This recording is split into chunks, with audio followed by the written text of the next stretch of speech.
A very good morning to you. It is issue 53 of PRBites, which is me reading aloud the newsletter, which comes out twice a week that you can get if you go to the publicrelationspodcast.com and just click on the newsletter button there. So let me read this out to you. There's three kind of headlines for the newsletter today. Firstly, modeling TV shows to increase the impact of PR, the importance of a new perspective in pitches, and how are you going to rejuvenate this academic institution and get more of the right students coming along next year? That's in the challenge. Right, let's get on with it. First of all, it's the It's Happening Now section. There was an interesting piece in DigiDay last night, the email newsletter, about the advertising industry that really got me thinking. It was talking about contextual TV advertising, CTV, where ads on streaming services are designed to match the emotional state of the viewer at the time they're watching. Now, the idea is quite simple of this. If a show is at a tense, a joyful, or a sad moment when it cuts to the ad should take into account the emotional state the audience are in for a stronger impact, right? The companies who push these strategies claim that syncing ads with viewers' emotions can then boost ad recall by something like 20 to 30%. Now, this might sound like yet another layer of complexity to think about in the comms world, but it does make sense if you think about it. Because at the end of the day, if we're in that particular emotional state and we see a message that kind of matches or resonates with how we're feeling, it's going to sink in more, isn't it? So how do we apply this, of course, is the next logical question to PR. And I think the point here is it's about making your campaign into, in effect, a TV series. Not literally, but let me explain what I mean. You know, you can see how a strong narrative is always present in good PR campaigns, right? But the best campaigns also have a clear emotional journey that they're going to take people on, just like a TV show. You know, we know that when we start a campaign, people will think and feel something. And by considering how they will feel after each announcement or each touch point or whatever we're putting out, we can then better tailor the next message to tap into that emotion. Their excitement may have transitioned into curiosity or confusion. So what message or what touch point or what event would match where they will be best then? You know, you could have a choice between doing some kind of PR stunt or putting out a news story or something like this. But which one of those is going to connect better with where they are on that journey? Because the more it's going to resonate, the more impact it's going to have. Think of an example of like an IPO, okay? You know, an IPO isn't a single event. It's a sequence of a story and emotions, you know, from curiosity, whether that's shareholders or members of the public who are curious about a business. So it's starting off with like curiosity, and then it might be moving to skepticism or excitement. And that's going to differ depending on the target audience too. So good campaigns recognize where the narrative and the emotional arc is going to go and ensure that each of these touch points that you're going to be doing throughout your campaign is relevant to the last to maintain that flow and that emotional journey. So do you therefore, when you're coming up with your plan for your campaign, do you write the emotional arc down? To an extent, yes.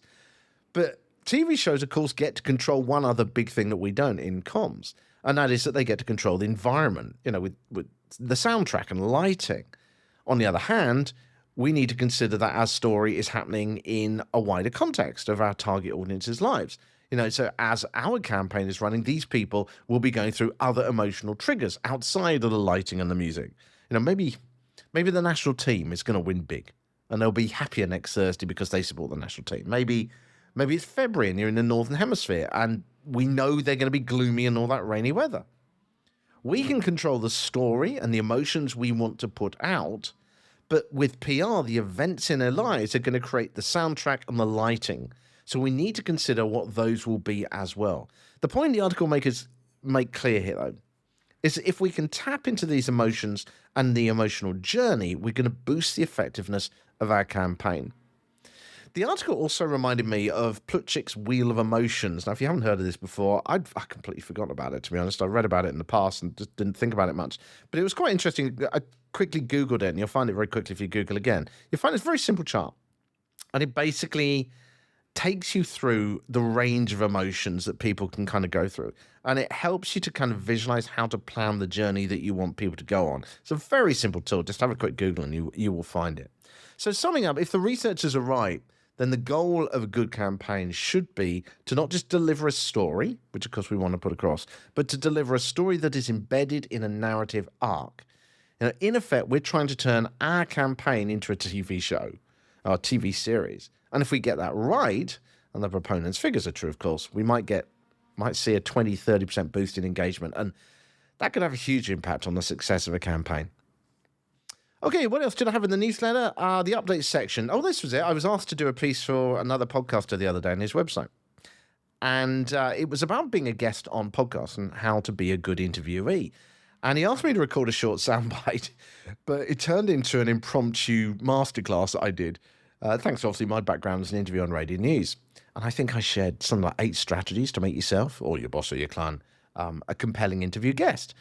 Well, I thought you might like something like that too. As I was doing it, I just thought, this is something I really should be sharing with you too.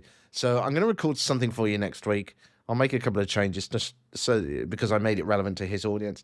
I'll make it a bit more relevant to what you're interested in, or hopefully what you're interested in. And I'll aim to put that out next Wednesday. So make sure you're tuned into the podcast feed for that. Tip from a guest for today, and another tip today from Seth Linden from yesterday's podcast.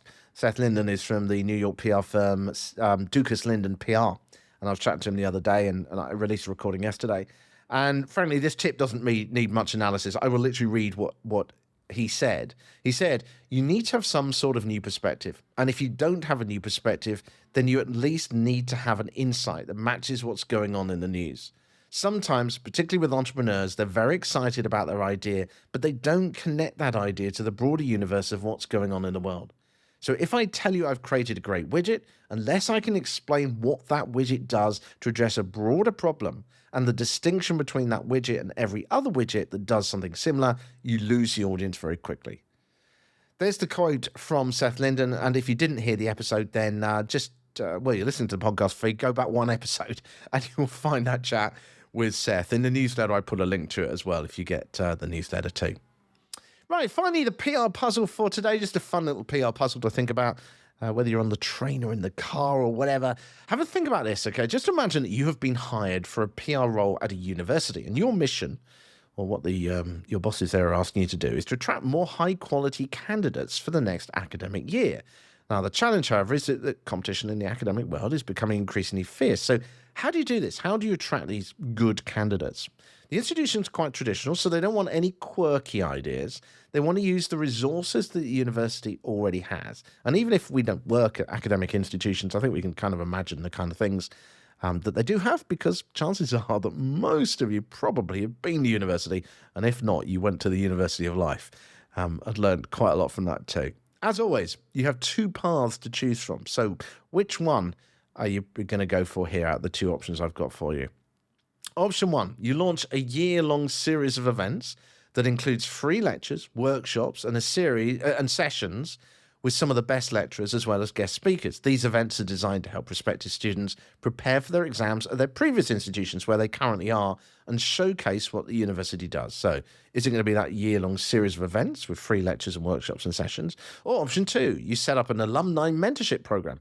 Potential students are paired with alumni who've graduated from the university and gone on to achieve significant career milestones. What would I do? Personally, I would go with the first option, and this is the reason why. Option 2 to me has been done so many times and is a staple of education marketing. There's no reason not to do it, but it's not going to stand out. Whereas option 1, on the other hand, provides an ongoing news story as you promote each event across the year for free. It provides a chance for lecturers to enthuse and excite the next generation of students and get the message across and build rapport with them on a one-to-many basis.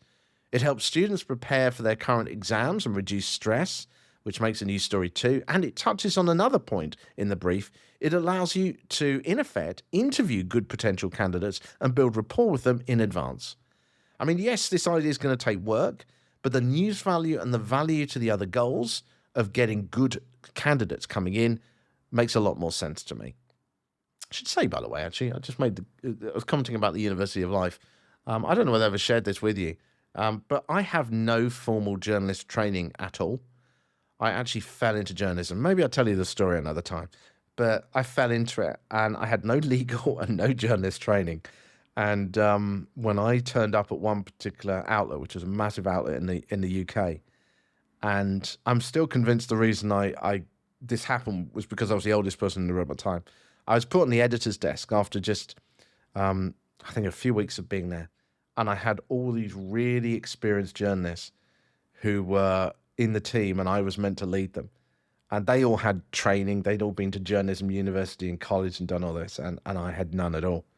But anyway, I'll tell you the full story of that another day. That's it for now. Whatever you're up to, I hope you're having an absolutely awesome week and enormous amounts of success. I will be back next Tuesday. Don't forget, you can always reach out to me on LinkedIn. I love hearing from you. It really does make so much difference when I get to hear about your campaigns and what you're up to. And you can reach me by searching LinkedIn for the name Richard Midson, which is Midson.